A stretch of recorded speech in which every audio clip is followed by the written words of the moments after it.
Hi, and welcome to the Psych Health and Safety Podcast. My name is Jason Venshi, and I'm one of the hosts of the show. The aim of the podcast is to rapidly increase the knowledge and application of psychological health and safety in workplaces worldwide.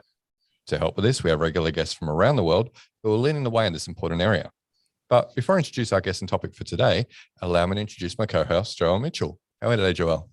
I'm well, Jason. I'm happy to report that there is still no chaos in my personal life. What? Yeah. Like almost 2 months in. I know. I am about to turn 40, so that's a big. Yeah, actually, by the time birthday. This episode comes out, I will be 40. Be 40. Yeah. Wow. So look out for all the well wishes over LinkedIn.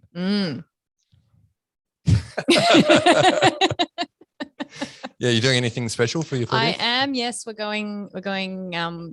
Normally we'd probably do like an international holiday, but that's not possible at the moment. So we're just going to go down to Yallingup and have a long weekend down there at the beach. Yeah, beautiful. Have a nice meal at Lamont's down there, and just relax and have a unwindy kind of a weekend. Yeah, and you've got a good ocean view. I do. Yes, we've got an ocean view. Sorry, you can tell people where you're staying now because no one will know because this is coming out after you've stayed there. So you're not going to have any stalkers. I'm not going to be swamped with rabid fans wanting like normal. As usually happens. Yeah. The streets of Perth are just they're a hazard for me. Well, let's face it, there's not a lot of celebrities here, so we have to grasp. This is true. Yeah, I'm like a D-list celebrity at best. Are you? No, not even. Like when my son asked me if I'm famous, I'm like, no. But you have your own podcast, Joel. For a very tiny group of people, yes, I am. It's a real niche. It's a niche of a niche. So I'm staying at Smith's Beach Resort in Yallingup. Beautiful. And it's very nice down there. So I'm looking forward to it. Well deserved after the year that you had, and 40 is a big milestone. Yeah. So. Yeah. Did I just give away your age? I said it already. Okay, good. Yeah. It's okay. I'm not afraid of saying my age. I don't like editing these things, so I'd hate to cut that out. Yeah, so, you just wouldn't cut it out. No. Oops. Happened again. Look, I am of the view that any years that you can live are fortunate. So just own it. Awesome. All right. Joel, on that note, we should probably introduce our guest. Let's. Yeah. He has had a diverse career working across areas of organisational, clinical and military psychology. He's widely regarded as one of Australia's foremost experts in psychological health and safety and regularly advises his executive teams at many leading organisations on the subject. He's involved in many organisations, but most would recognise him as the Chief Mental Health Officer at Westpac Bank. Welcome to the podcast, David Burroughs. Thanks for having me. And happy birthday, Joel. Thank you. If it's any consolation, I'm 50 in a few weeks and I'm planning my 50th as well. Are you going to have a nice beach weekend? Yeah, I am actually. I'm going to Fiji. Oh, that's nicer than my beach weekend. Well, he can go international. Just casually going to Fiji. We are a bit of a beach bum, aren't you, Dave? I am. Yeah, absolutely. Yeah, well, we're really glad for you, mate, that you can travel outside of your state borders and internationally. Okay, let's not go there, hey? Jason's a little bit bitter about some things that have happened recently, but we won't go down that rabbit hole. No, we won't. Yeah, understandable. Over to you, Joel. So, Dave, tell us about your favourite podcasts. Oh, favourite podcasts. Oh, it's probably been said by a heap of other people, but the Adam Grant Work-Life one, the How to Make Work Not Suck. I think that's great. The Daily Stoic is another one that I really like to listen to. Or back when I was commuting, I used to listen to a fair bit. I found that quite entertaining. I like some of the old philosophers and things, so that's something that I've always found fairly interesting. But other than that, I don't do too many. Yeah, we were just talking about the other day. You'll have to get Adam Grant on. We actually work for a US organisation where he's on the board, so we might have to try and leverage that to get him on. He'll be a pretty big get. Yeah, Adam Grant, if you're listening, hit us up. If we can't get Maureen Dollard on, I don't think we're going to be able to get Adam Grant, but we'll keep trying. Give it a go, but I want a front row seat. I've got some questions to ask him if you get him on. All right. We'll do a panel, Dave. You can come on. Right. So tell us about your professional career. The dog's breakfast. My professional career. Full start at uni early on, studying psychology. Went out into the construction space, had a workplace injury, went back to uni and studied again, but I did it with a little bit more diligence second time round. Finished up at ANU and loved psychology, didn't know what to do. So I did a triple internship. I did an internship with a forensic firm, an internship with the marvelous Dr. Julie West, the organisational psychologist, and I did an internship from a clinical perspective at the Canberra Hospital. Finished the clinical one, finished the org one, ditched the forensic one after about 3 months because it just looked good on the brochure, but just did not fit me. That's what sort of pricked my interest around the interaction of the individual in the workplace by sort of marrying the org and the clean side of things. Then what did I do? I worked way too hard for a while in Canberra, then did a sea change up to Thirroul, just south of Sydney, and ended up working in the medico-legal space for a few years. And that was interesting. And I was really looking at investigating psychological injuries. And I think there was about 250 that I was involved with, where we were looking at basically who was at fault. And it was lucrative, it was interesting, and I'm a systems thinker, so I like looking at all the different things that were actually going wrong and what contributed to it. But I actually found it really unpalatable because you were focusing on who's at fault rather than fixing the issues that went wrong. And I was looking at that and I was like, this is a story told 1,000 times. If the leader just had the capability, if the work was designed well, if the organisation understood the psychosocial risks, if people were empowered to speak up, there's a whole lot of suffering and angst that just could have been completely avoided. So I looked at that and I thought, it just didn't really feel ethical to me to be making money out of that side of things and not moving upstream to preventing issues before they arise. I'm a big fan that the good work is good for people, and we spend so much time at work. We need to make work as good as what it can be. So I went out for, screw doing that. I'll start my own business. And I looked at all of the research around early intervention and prevention of mental ill health in the workplace. I got to know some of the Canadian researchers who were at the forefront of things at that time and started applying some of their things and started my own business. And that business went for a while. There was another little one. We had a small multinational, multilingual training company for a while that we wound up after a few years. But so I ended up working in the consulting space, worked with lots of different organisations, really looking at psychological health and safety before psychological health and safety was popular, before there was podcasts. I got tired. I think I got worn out. I'm not sure what other people's experience are if you've had businesses in this space, but I sold that company. It was very hard to get talent. The universities weren't producing students with the skill set and knowledge base that we really needed to step in. So we're really relying on interns, and I love my interns, but I tell you what, geez, it's hard work to find the ones that fit with the thinking that we had. And we had psychosocial systems thinking in and around what we were doing. We were looking at mental health through a workplace lens, a job design lens, a risk lens, not through let's do a resilience course and make everyone mentally literate, So it was tough. And so it was time to sell. So I sold out there, I don't know how many years ago now, maybe 5. Sold to the wrong company. Had a miserable experience through that period that comes from when you sell a business. Their ideas around transparency, business ethics, and the way you do things were very, very different to mine. And I'm a pig-headed person, so it didn't fit well. Wrapped everything up, took a bit of time off, sort of semi-retired, sat back, thought I'd just surf and fish all day for the rest of my life and got bored out of my brain. I got a very busy mind, and I was always thinking around, I've left stuff not quite finished. The industry's still in its infancy. We need to sort of do more. And I was lucky enough to have some internal, I'd call them mentors, so a fair bit younger than me, but people I really respected in work health and safety. One of the guys, he was at Combank, he's at Woolies now, a guy called Ben Shido, and another guy who was at Westpac, still there, called David Ninnis. And over a beer and a chat, we were sort of talking around what would happen if I applied my knowledge base and skill set within an organisation rather than across a dozen organisations.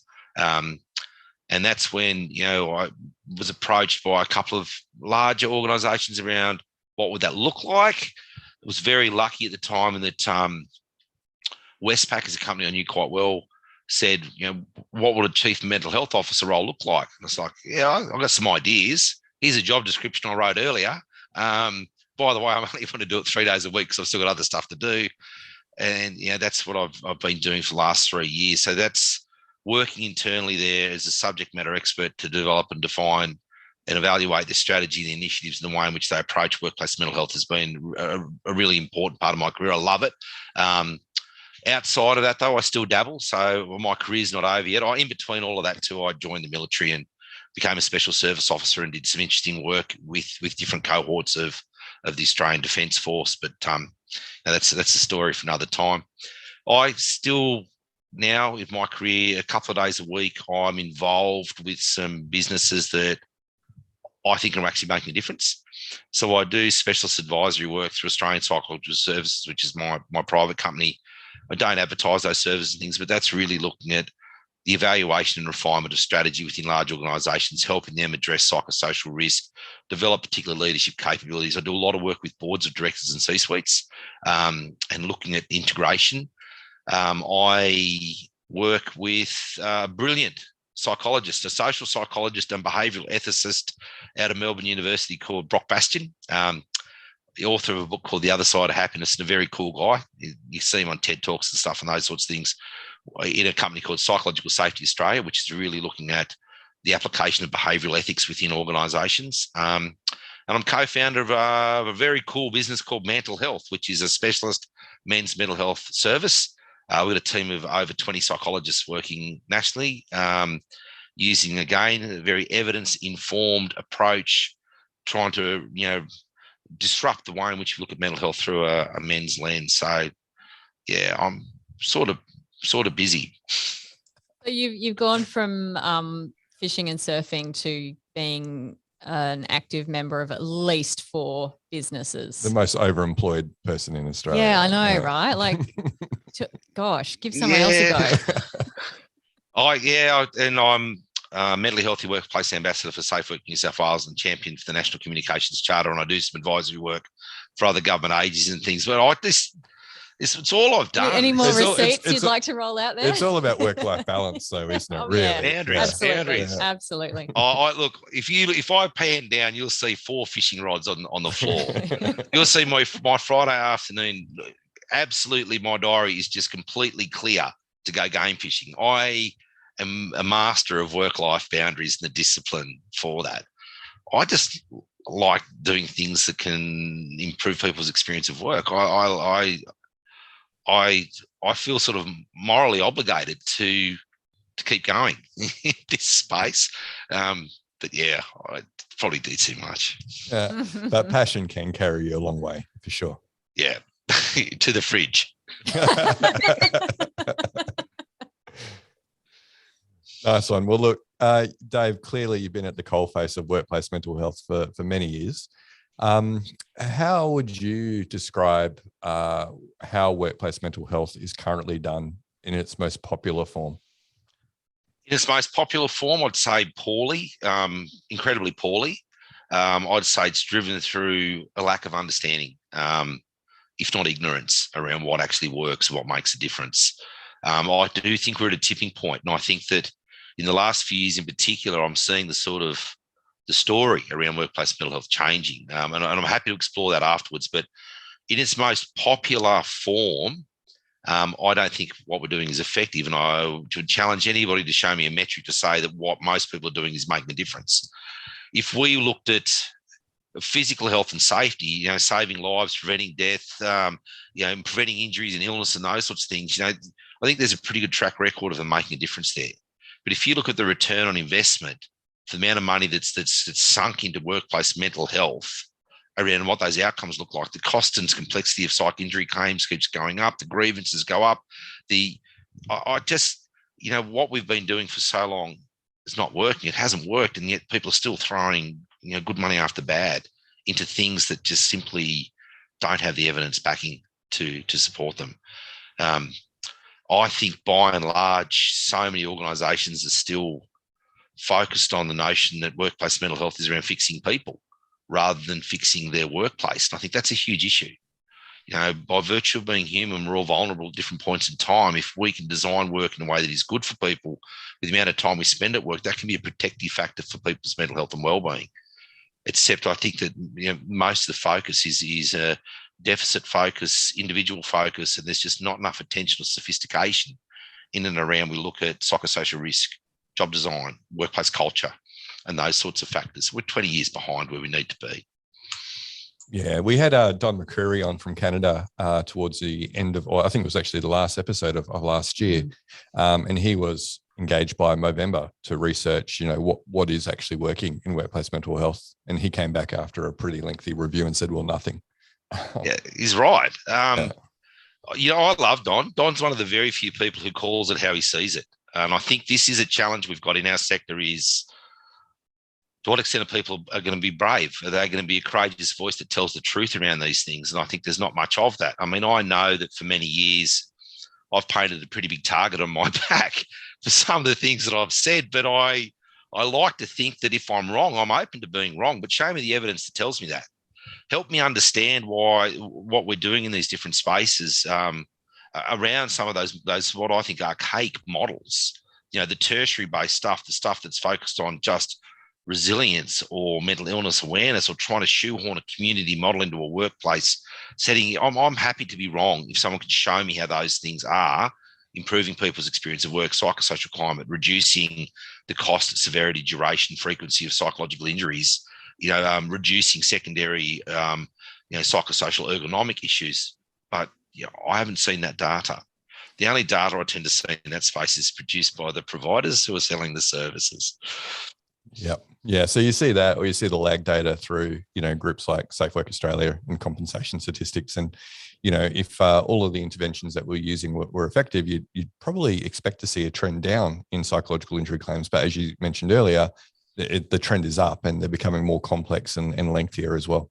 Yeah. There's a really clever psychiatrist in Sydney who I respect, and he calls it out too. And he said a little while ago that most of workplace mental health is simply theatre. And I think that's actually right. It's around entertainment. It's around pulling a heartstring. It's around the anecdotal fallacy. So it felt good. People had a good experience. Therefore, it must be good and it must be making a difference. And it's like, well, no, that's why it's called the anecdotal fallacy. But I think that is what dominates so much of that space at the moment. And I think that's where there's vast room for improvement. In defense of those procuring those services and things, though, it can be hard if you don't have sort of an academic discipline in an area of particular expertise to be able to differentiate between what's good and what's junk science. And believe you me, there's plenty of junk science, often put in a lovely bow tie and sold in a really lovely way. But yeah, well, it's a common question, and I think companies think that they're doing their part by asking, well, what is the evidence base behind this? But anyone can surface some evidence, but it's got to be contextually specific. And if you take something from one context and try and apply it in another, then it kind of loses any evidence base anyway. So I like what Tony talks about, being evidence informed rather than evidence based. And basing it on models that are known to be effective rather than, just looking at one study and going, well, it worked there, it will work here. Yeah. And I mean, and you look at that. I mean, you look at that in more broadly around even things like growth mindset. Mm-hmm. You look at the research basis of that, and when it was done, the contention around those findings, who was the cohort, and how that's actually now grown and been applied, as in it's the best thing you can do with so many organizations. And who's actually asking the question going, how did you get from there to there? Yeah. Like, it is just worrisome if you do your due diligence and follow the science. Yeah. Talking about putting a bow tie on something, right? It's like, oh, just add yet to the end of your sentences and you're done. You've got a growth mindset, and that's the intervention. Great. Yeah. But that's an easy sell, right? Hey, this isn't going to cost you any money. Just tell people to say yet at the end of the sentences. I can't do that yet. Yeah. Well, it's like, EQ is just rebadging personality in language that is less academic, but we'll call it something else, or, grit. That's, conscientiousness rebranded. Like, it's, what can we sell to the C-suite that's not as academically And I think language. that is a big problem, isn't it? I mean, there is a big appetite to consume services in this space. And I think we've got a responsibility to help people consume the right ones. Because, I advise a number of really big organizations. I actually did the maths the other day about the number of people impacted by the advice that I'm giving. And it's like, I better really make sure I get this right, because it's a pretty big number. But, really looking at, is this likely to work? What is the basis that sits behind these things? Does it actually make sense? Is it practical? Is it sustainable? There are lots of questions there that just don't seem to be being asked around a lot of the things that are being pushed across the desk, being sold to people. Yeah, so let's list off the popular things, right? So if you talk about workplace mental health, you've got EAP is probably the most common provision. So counselling, mental health first aid is very popular, particularly here in Australia. You've got you talked about telling stories. So you've got people sharing lived experiences. You've got lunch and learns. You've got maybe even fruit bowls and yoga being rebadged as now this is a mental health intervention, right? Resilience training. What's wrong with that approach, Dave, and what should be done maybe or thought about a bit differently? So all of those things may have a place, is what I'll say, is that I'm not a fan of any of them, but they all may have a place depending on the way a strategy is structured. So if a workplace has got a strategy where they maybe occupy 1 or 2% of the organisational spend from psychological health and safety, and they're looking at where they fit as far as primary, secondary or tertiary, they might be okay. But the problem we've got with these things is they dominate the workplace environment. Organisations invest in those things and there's no budget left. There's no infinite budget across any of these organisations to keep doing stuff. So none of those things that you mentioned actually address the organisational barriers to mental health and wellbeing. They are focused on the individual. They're focused on the symptom. They're not focused on the cause. They put the responsibility down to the individual. They're not looking at the psychosocial factors of the environmental determinants that influence people's experience of work and therefore the mental health outcomes. I like the idea that everyone in an organisation knows how to support someone in crisis. I like the idea that people have got capability when it comes to addressing suicidal ideation. I also think that you can't do a 2-day course and actually be considered an authority when it comes to workplace mental health. I've been doing this for 20 years. I've still got go-to people that I hit up every week, and I've still got to do so much research each week just to try to stay keeping up with what's actually going on. And yet, so I think a lot of what happens in this space with a lot of the illness-based education is that not only that it doesn't address an organisational barrier, is people confuse the fact that it's interesting. We all want to know what's going on. It's an interesting topic. They confuse that with efficacy, that it's actually going to make a difference. And it doesn't necessarily do that. I think we can learn a lot from lived experience. But I think to learn a lot from lived experience, we need to understand a couple of things. One is that everybody's lived experience of mental ill health is different. Just because I've had depression doesn't mean it's the same as what someone else is going to get. My recovery, my experience is going to be different from somebody else's. So I can't assume that just because I've got a condition the same or the same, that I've been diagnosed in the same vein, that I'm all of a sudden able to remedy that situation for that person. I may be able to have empathy, but it doesn't necessarily give me the skill set or capability or the authority to sort of look at how do I solve that problem for that person or for everyone who may experience a different level of mental ill health. If we were to look at lived experience through what were the organisational barriers that impacted your mental health or the things that helped you when you were vulnerable, if we were to look at that from a causation and contributing factor perspective, that's a really powerful way to look at mental ill health and the influence of the workplace from the user experience of that. But I'm not seeing that done so much. What I see so much in the lived experience space is people telling a heartfelt story, people pulling on emotion rather than evidence. Storytelling is powerful. I'm not saying don't do that. I'm just saying we've got to be careful around how that is used. I see so many people now use that for the catalyst to launch a business. Speakers, I had this, therefore I can now tell all the executives what to do, and what you need to focus on straight away is gut health. Like, for goodness sake, if these sorts, this is dangerous. People assume positive intention from these types of programs, when in fact at best they can be benign. A lot of times they actually may do harm. When you take away resources from the people who are most vulnerable by investing in the things that simply don't work, that's not good business. So I really think there's a lot we can learn from these sorts of things, but they need to be put into context, in the workplace context, and where do they fit on your workplace strategy? Is your strategy mental illness strategy or mental health strategy? Who's doing these sessions? Are they an allied health professionals? What is their qualification? Should they even be talking to people in this space? And I think that worries me as well. If I do a 2-day course to learn how to service my motorcycle on the weekend, I can't hang up a shingle the following weekend and start calling myself an automotive engineer specializing in two-wheel vehicles. And yet this is what seems to be happening. I look at a lot of the posts and things on LinkedIn around people who might have done a couple of day course or whatnot, calling themselves now an expert in workplace mental health, or claiming that because they've done this course, they're now an authority and able to speak on behalf of others. And I just cringe and think, at the end of the day, there's vulnerable people. And if we're not doing the right thing by people who might be vulnerable, we're not, that's not ethical behavior. And I think that the notion of ethicality is something, I believe it's been touched on in one of your podcasts before, is one of those issues I've got around the resilience training. It's just like, oh, geez, we're overworking people. The job demands are too high. The jobs are designed poorly. We haven't thought about hybrid work. Better do a resilience course. It's just, it's putting a Band-Aid on a tumor, and it's making an individual responsible for a workplace factor. And that's my gripe around those things, is that in context, some of them have their place. Some of them we should just discard.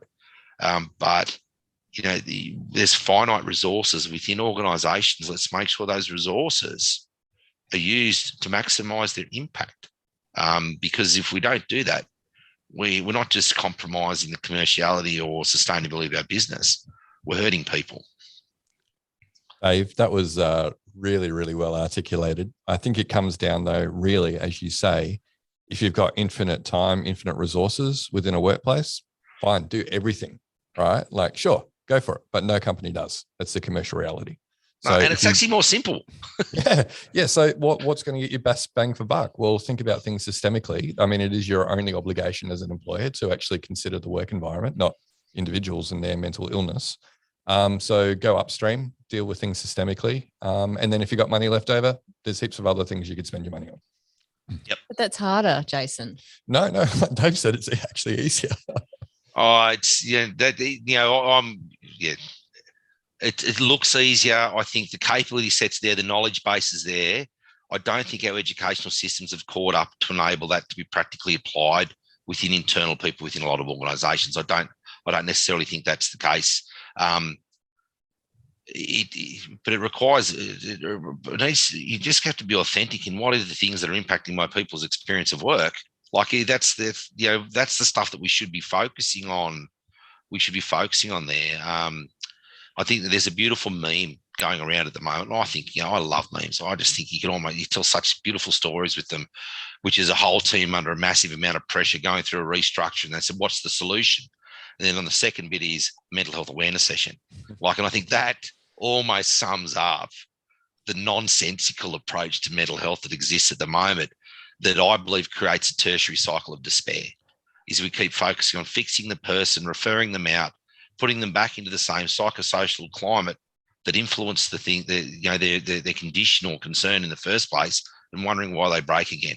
Like, it is just a story told 1,000 times that we keep telling ourselves, not us, we're sophisticated, we know this stuff, but people tell themselves it goes again and again and again.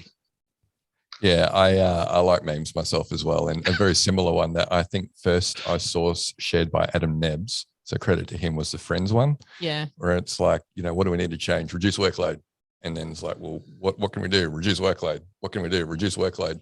And then he says, mental health training. Or, it's the Phoebe and Joey thing. Reduce, workload, reduce workload, mental health training. Yeah.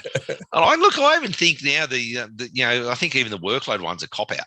I think we know enough about job design. We know enough around role crafting. We know enough around, good demands and bad demands. We know, there's a big procession of brilliant researchers that sit behind a lot of the stuff in that space. I just don't think we've got excuses left to actually say, look, we don't know what's actually going on here. The data's there, the research is there.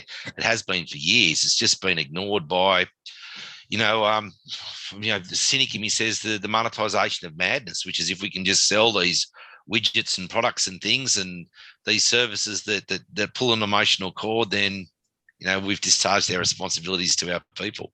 Doesn't cut it. But I hear you. Like there's a competency gap, and we've definitely seen that as well. I mean, this stuff's pretty straightforward for us and yourself. There is a competency gap, but you'd think if a company is going to spend a bunch of money putting employees on a training course on mental health for 2 days, why not focus on psychosocial risk management and work design rather than mental health first aid and expect them to be almost like a psychologist, as you say, after 2 days training. I know. And I mean, the misuse of some of these things too is profound. I mean, I know a very large corporate a little while ago who did a downsizing restructuring. So they sacked a whole heap of people. So what they did is they put all those people in the room and then they told all the mental health first aiders, can you come and wait outside? And it was like, and they were celebrating the fact that they were able to use the mental health first aiders in that scenario when they just had a whole lot of people lost their job. Now, my goodness. What part of mental health first aid, and from a community program, I think it's bloody brilliant, right? So I'm not just canning on mental health first aid. I've done it. I think it saves life in a community setting. I think you can get some great capabilities from that. But at what point does mental health first aid teach people around the dislocation from the psychological health benefits of work and the sense of loss associated with, being impacted by a restructure, survivor guilt for those that are left behind, conservation of resources theory, and the thing. Why do we use these sort of blunt instruments for these sorts of things? It's just confusing. I get dumbfounded by some of the ways in which these things are applied. And then what were the knock-on effects for those first aiders as well? Like, good Lord. Yeah. Yeah, and we've spoken about this many times. Like when you give people inadequate training and then you put them in these sorts of positions, you're actually creating a whole new risk for a whole new set of people. Yeah. I mean, you've just injured that whole cohort of people. Like that's. So tell me how those people, those peer models, there's a lot of peer models out there. How do they connect into work health and safety and HR and injury management? How do they integrate? If you're just patting someone on the back, dear, and making them feel supported, that's a really good thing. But if you're not closing the loop and understanding the workplace factors that might have actually influenced it, making a reasonable adjustment according to those things, so that you're not just remedying things for that person, but preventing the next person experiencing that same thing, that's negligence. I think there's a problem there in that these things are really easy to sell if you don't have a huge degree of sophistication, then you're procuring those services. When I finish up and finally retire, I'm going to write a book around the number of things that have crossed my desk, is it from an independent advisory perspective, the grandiose claims in workplace mental health, and I'll invite a few other people to contribute as well, because I think we've probably seen the weirdest, wackiest, people promising the world. It's amazing. I think it'd be a real page turner in a kind of like, look out. frightening way. Yeah. So Dave, let's talk about terminology. There's lots of words out there used for different things. One of two of the terms, I guess, that tend to get conflated that we notice often is psychological safety and then psychological health and safety. And this comes up quite often. So could you please explain to our listeners what the difference between those two is? Yeah, so they're related but independent constructs, is what I'd say. Just as an aside, when I see someone selling a psychological safety program to address workplace mental health related issues at its core, that's one of the biggest red flags, because it's like, that's not what psychological safety is. Psychological safety, I believe it was started by Kahn, but then it was popularized by Professor Amy Edmondson. And it's the sense that we can share our feelings, beliefs, and experiences openly at work without fear of retribution, loss of status, or punishment. So it is an interpersonal construct operating at a group level. It's a powerful thing. It's a very useful, worthwhile thing all on its own. But psychological health and safety for me relates to that element of workplace health and safety, looking at psychosocial factors and the impact on psychological health, as well as psychosocial ergonomics, how stress can impact slips, trips, and falls, and those sorts of things as well. So very, different areas. One interpersonal, one is really looking at the systems of work. They shouldn't be, psychologically safe workplace. People might be empowered to speak up and raise issues around workplace health and safety issues, job demand issues, incivility, things not going well, which can be really useful for psychological health and safety. But psychological safety is not the assessment and mitigation of psychosocial risk to people's health. It's different. It's a big issue though, and I see this all the time when organisations look at putting, we've got a psych safety program. It's like, is it? Can you show me what it looks like? Well, actually, that's not going to meet your responsibilities from a legislative sort of compliance perspective, because it's looking at a completely different construct. And it's like, oh, really? Oh, that's an interpersonal one where this is looking at risks. So it's quite different, and they are conflated and used quite poorly. I see the regulators often make mistakes in this space. I see what things promoted as psychological safety programs, and they're simply not. They're often very base level mental health awareness programs that look at your responsibilities under the Disability Discrimination Act and work health and safety legislation. They're quite different and subject to a lot of confusion. If anyone's interested, I did write an article recently called Psychological Safety, Has It Become the Next Maslow's Hammer? And that one there, I'm happy to share a link to that as well. But concept confusion is rife within workplace mental health. I still see mental health, mental illness, mental fitness, all these things used interchangeably when they're different. I see a lot of organisations saying that they've got a mental health program, but in fact, it's mental illness awareness. Very few actually have, what I'd say a mental health program, which is when we look at mental health as a positive concept, and mental ill health is something that includes diagnosable conditions and mental health problems. Mental ill health doesn't discriminate, doesn't necessarily mean people are going to be poor performers. I'm actually a champion of the National Communications Charter for Mental Health and Suicide. And one of the reasons I'm a champion of that is I just think that we can perpetuate stigma. We can perpetuate poor practice. We can actually really hold ourselves back if we don't even get our language right, if we're telling the wrong stories, if we're focusing on the wrong things. So that happens with mental health and mental illness all the time. Mental health by very definition does not need first aid. That's World Health Organization defines it as a positive concept. It's something that's aspirational. And when we look at the psychological safety and psychological health and safety, that's another one there where consumer of services may actually think that they're doing something to address the risks inherent within an organization by looking at job design, looking at job demands, looking at civility and those sorts of things, when in fact they might be looking at something quite different, just depending on the terminology that they're using in the program that they're using. It's a common mistake. Psychological safety, interpersonal. Psychological health and safety is we're looking at risk mitigation. So is there anything that we can do to fix this, or is this just going to be a constant issue of correcting people whenever we come across them misusing language? I send a lot of emails.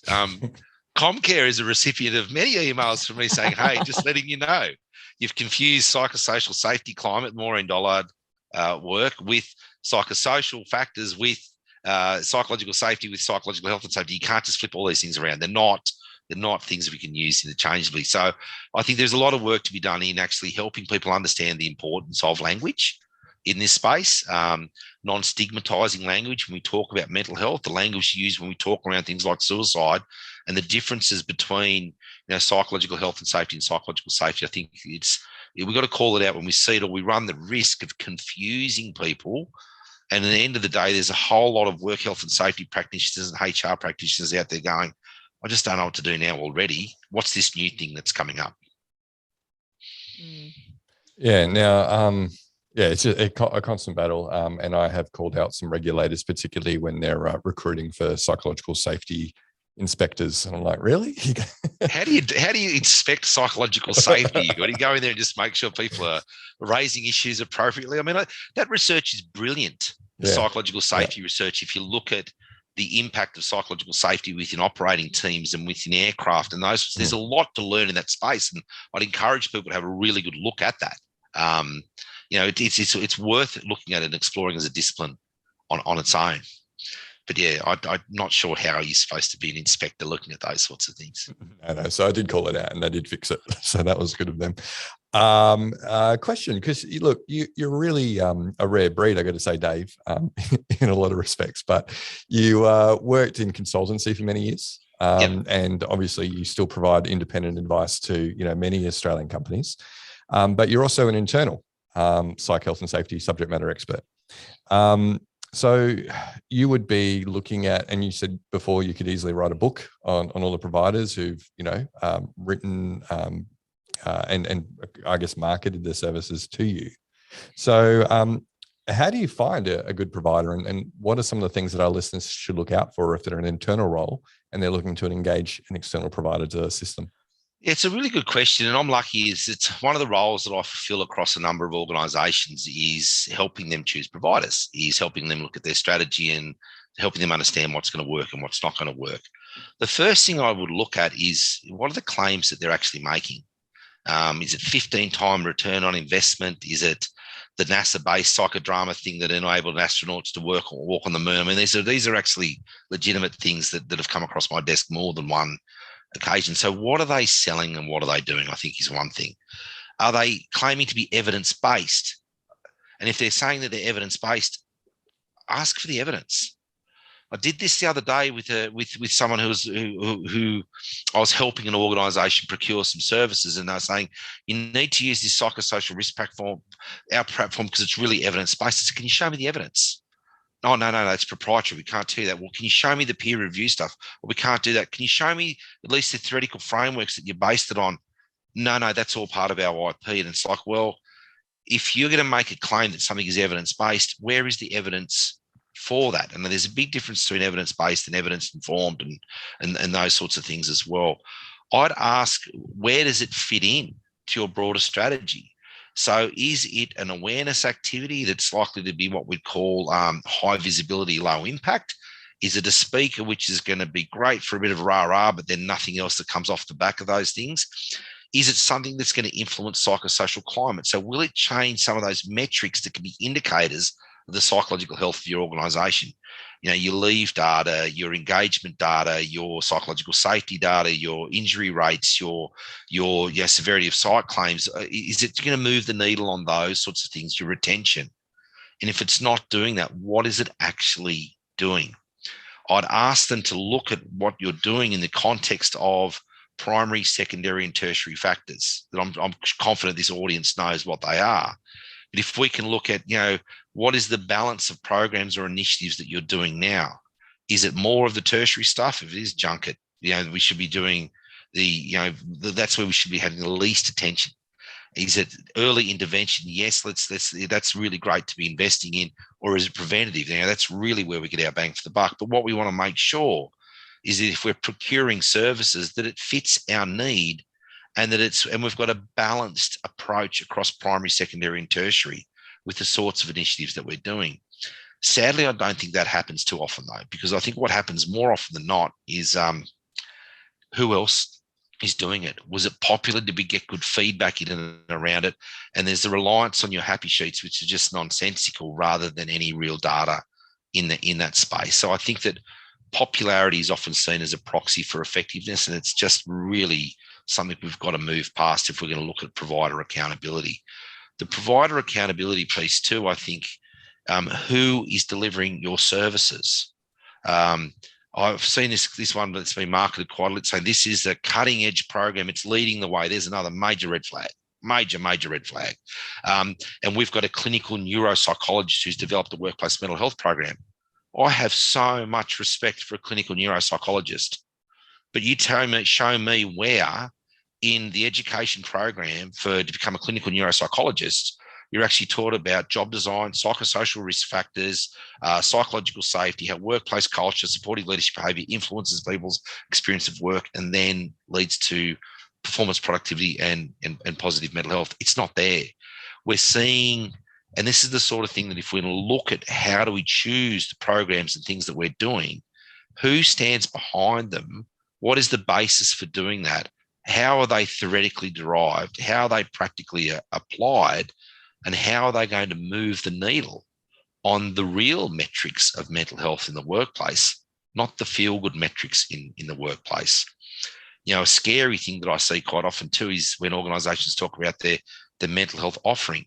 You don't offer mental health to people. Like there's no workplace mental health. It's not like a menu going, a little bit of depression today and maybe a little bit of anxiety and that person over there's annoying me, so I'm just going to choose these things from the menu. That's not how it works.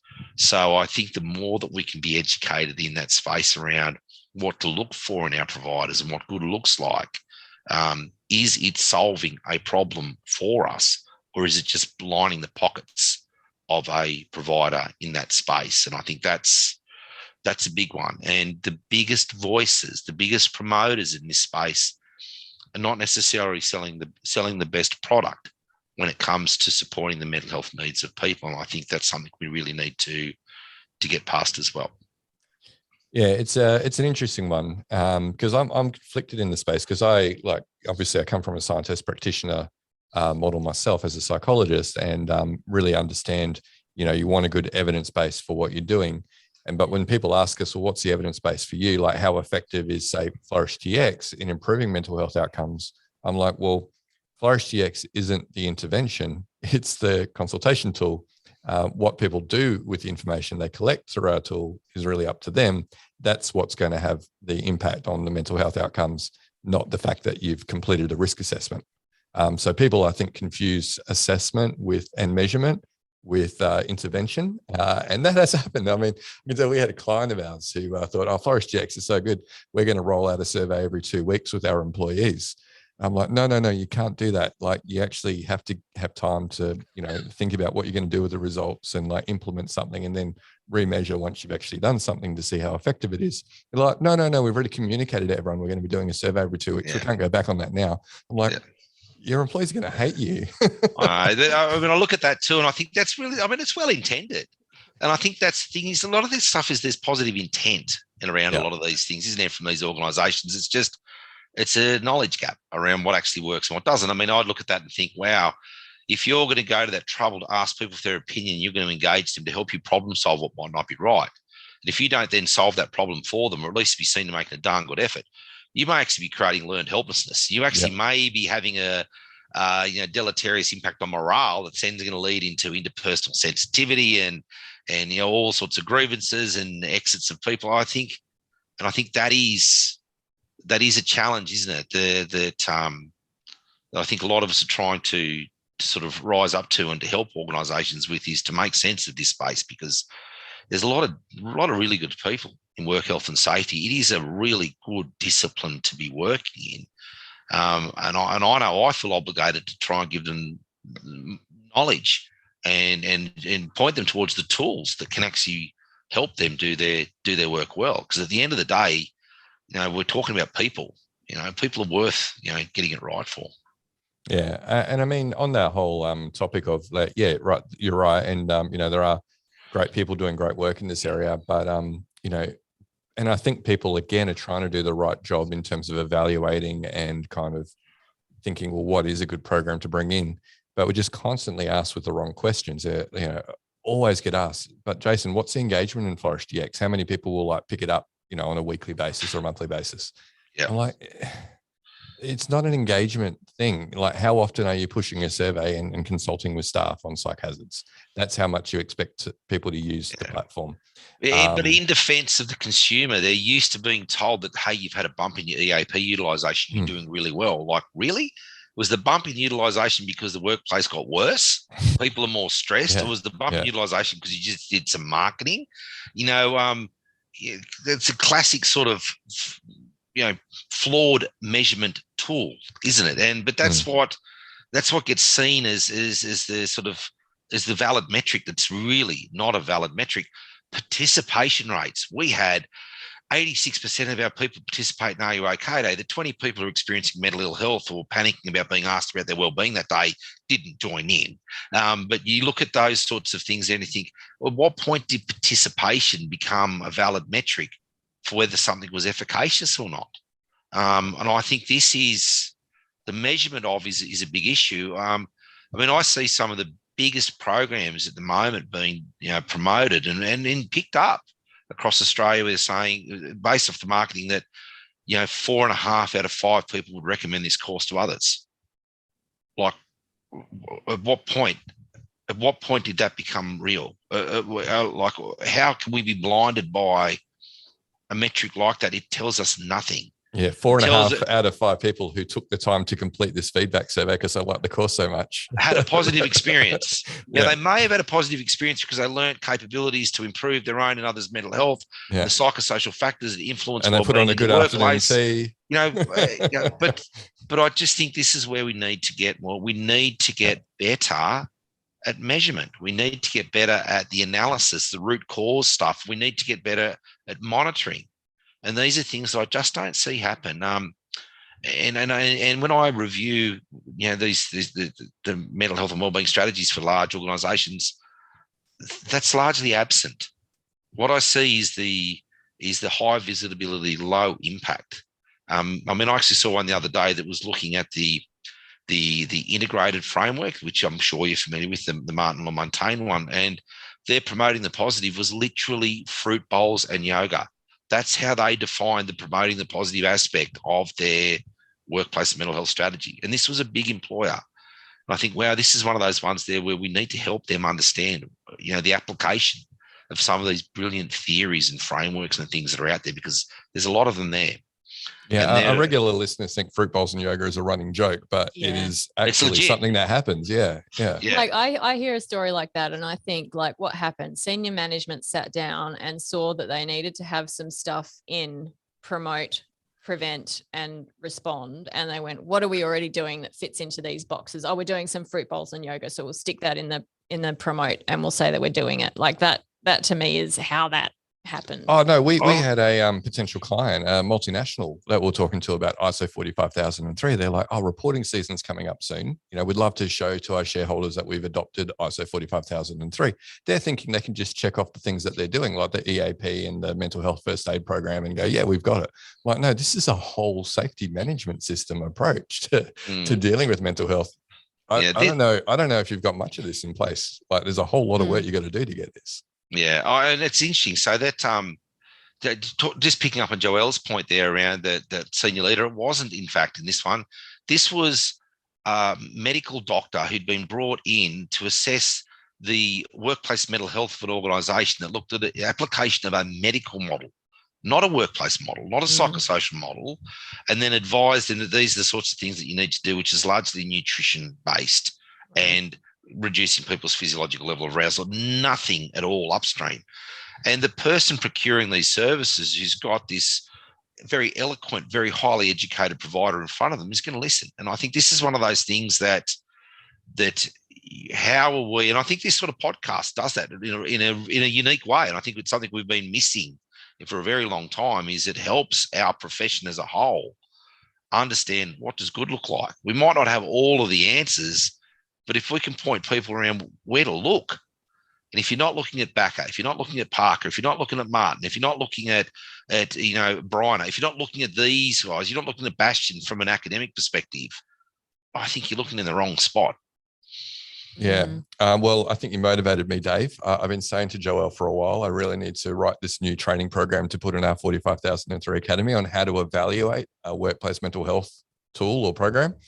I think I've got a framework. I've got a framework that I can happily share with you on how to do that. It's and I'll tell you this much: your legitimate providers love it, because if you're asked the question, what theory underpins that, how has it been used elsewhere, who stands behind that product, where is the research to support it?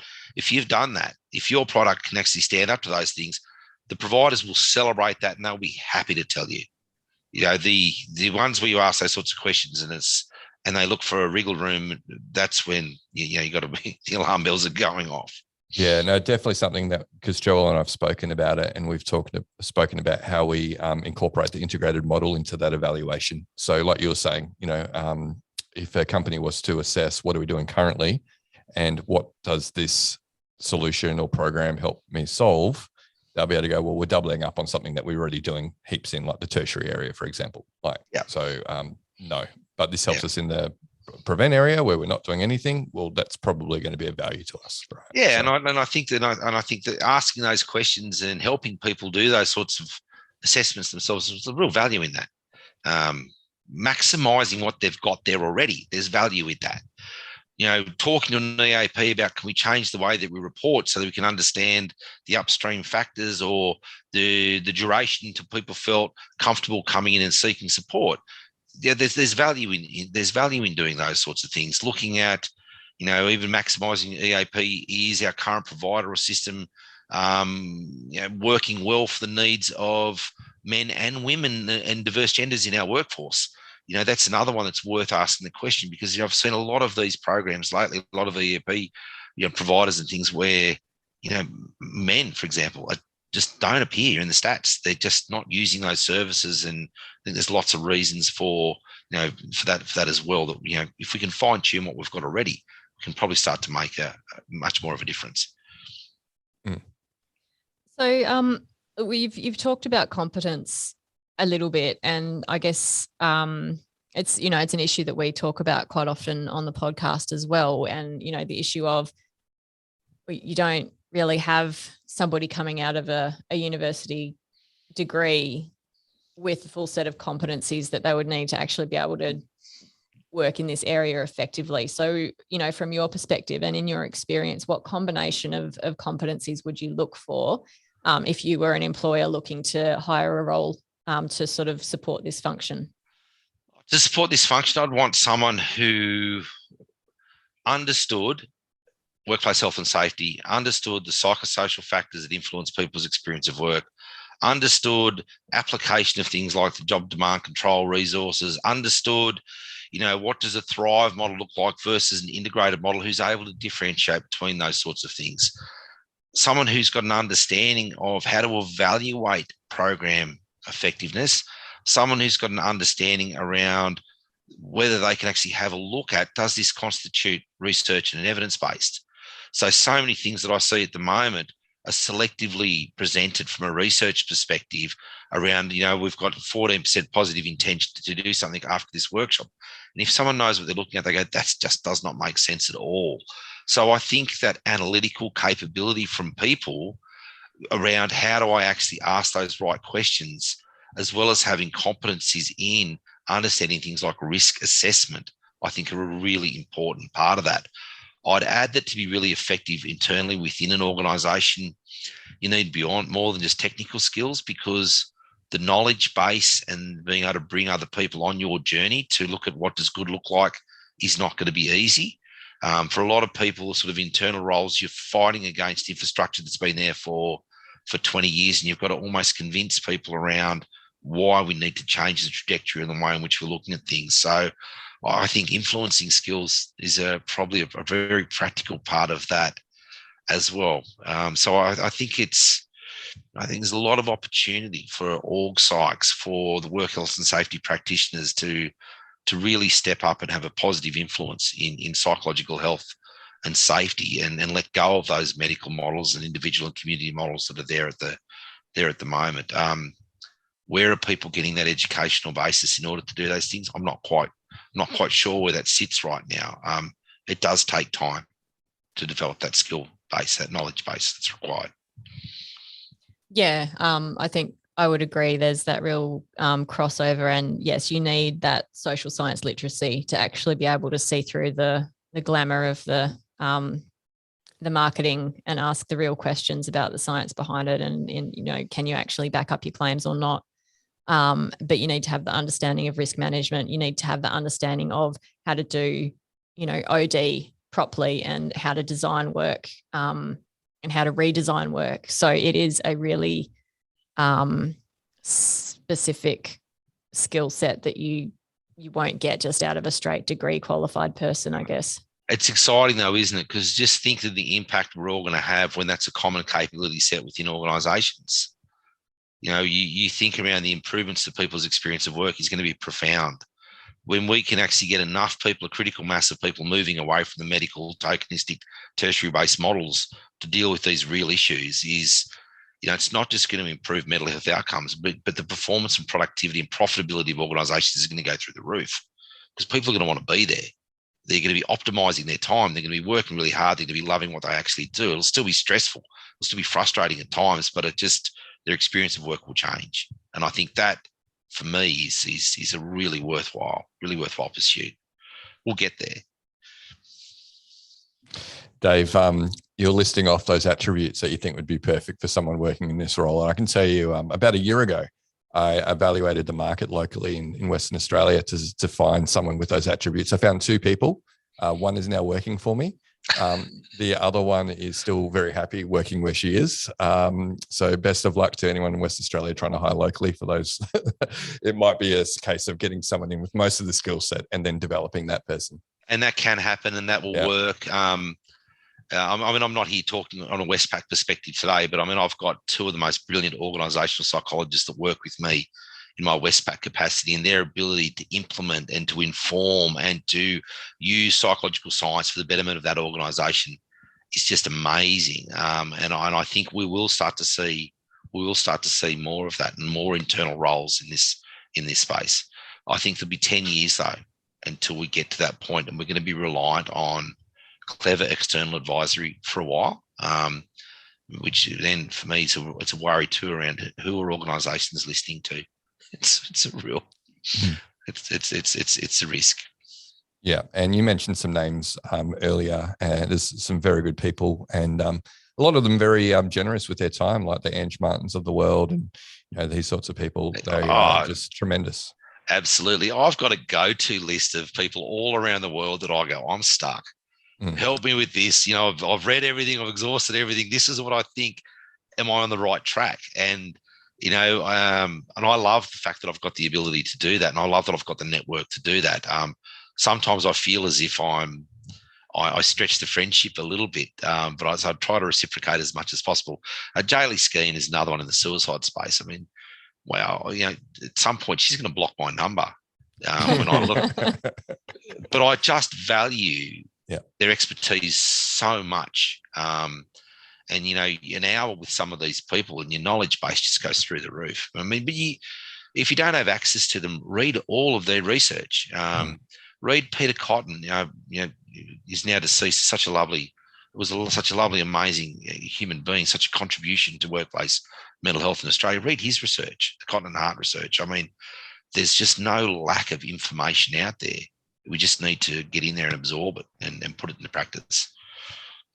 Yeah. Now, Dave, I don't know how you could possibly retire. You're just so full of energy and you're on fire for this topic. So don't go off fishing and beaching too soon. I set myself a goal to be able to retire by a certain age. I achieved that goal and realised what a stupid goal it was. I love work.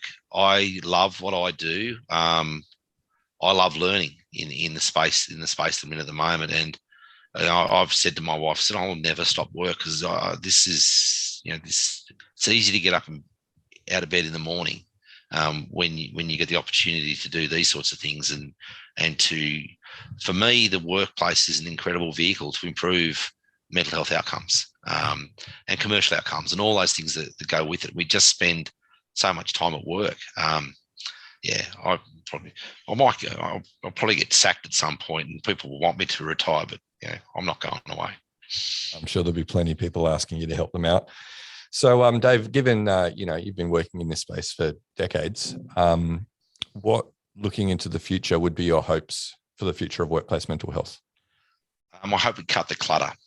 I hope that we end up with a situation where everybody internally who's procuring mental health services has got the knowledge and sophistication to discern what's junk and what's real. I really hope that my passion is that we move towards a preventative early intervention model and we stop trying to shoehorn tertiary initiatives and rebadge them as if they're preventative in some way. I I just think that we've got the ability here to have much more simple yet sophisticated approaches to workplace mental health simply by looking at the research literature that's there. And that's sort of my hope for it, is that we get to that point where when we're having conversations around psychological safety or psychological health and safety, everyone goes, yeah, I get that. Mental health and mental illness, people get that. Psychosocial risk, people get that. Job design, people get that. People look at things like supportive leadership behavior. Yeah, I know what that looks like. If they're the sorts of things that I think we will get to that point. I think there's a fair bit of work to happen there, and I hope that we can move away from this notion that we just need peer models or community models or just talk to someone rather than the right person, and we're going to solve these issues. And just when I think we're at the tipping point where we're going to move much more to a systems-based and psychosocial-based approach, I see another program, another glossy brochure, another government-funded thing up there going, and I go, we're still got a bit of work to do. But that's my hope, is that we actually end up with evidence-informed practice, and we have a whole lot of people where there's a common knowledge base around what good looks like, not what we're being told by a provider, what good actually looks like. Okay, well, Dave's just made your job really easy finding a clip for this one, Joelle. No, there's too many. So, Dave, do you have some words of advice for listeners who are maybe thinking about how they can make a move into the psych health and safe area of work? Some advice is read. Engage with information from third parties, academics. Look at what the research is saying. Sort of have a look beyond those people who might have a vested interest in this space. Is something that I think you should do. Is if you can understand some of the differences and nuances and models, and why you shouldn't go too complex within an organisation. I think they're the sorts of things that I'd encourage people to really do. I see lots of organisations dabbling where they are going to try and do a little bit of this, a little bit of this, a little bit of this, a little bit of this, and it's completely different theoretical constructs that just don't work when you pull them all together. I think that the more that we can get people understanding the science that sits behind things, and I think, and hopefully being able to articulate that in a way that's better than what I can. I think that's the advice that I'd get is know what sits behind these things. I think you're reasonably articulate, Dave. I speak too fast and my tongue gets all tied up. So that's the problem of fast thinking, is the fast talking, and then you stumble over your own tongue. Yeah. But you're clearly someone who's articulated these thoughts many times before, Dave. So I'm a broken bloody record, yes. No, you get very good at speaking to the points. Yeah, no, Dave, amazing having you on. It's been a while in the making, but I think our listeners can understand, given how busy you are and how many things that you have on your plate, why it might have been a scheduling issue for us to get you on the podcast. But really glad we finally did it, and I think our listeners are going to find this an instant classic on our podcast. So thank you so much. Oh, thanks for having me, and I hope someone got something out of it in some way, shape, or form. There'll be I think some of our listeners, they would have run out of ink in their pens with all the notes they would have been taking. So no, I really appreciate it, Dave. Wonderful. Take care. All right. So listeners, that brings us to the end of an excellent episode of the Psych Health and Safety Podcast. Remember, we do video these over Zoom when we have our conversations with our amazing guests, and you can find those videos on the Flourish GX YouTube page. We'll also, and we're going to be very busy this time, pulling out lots of clips and putting them on the Flourish GX LinkedIn page. So for some of the snippets from today, make sure you check that out.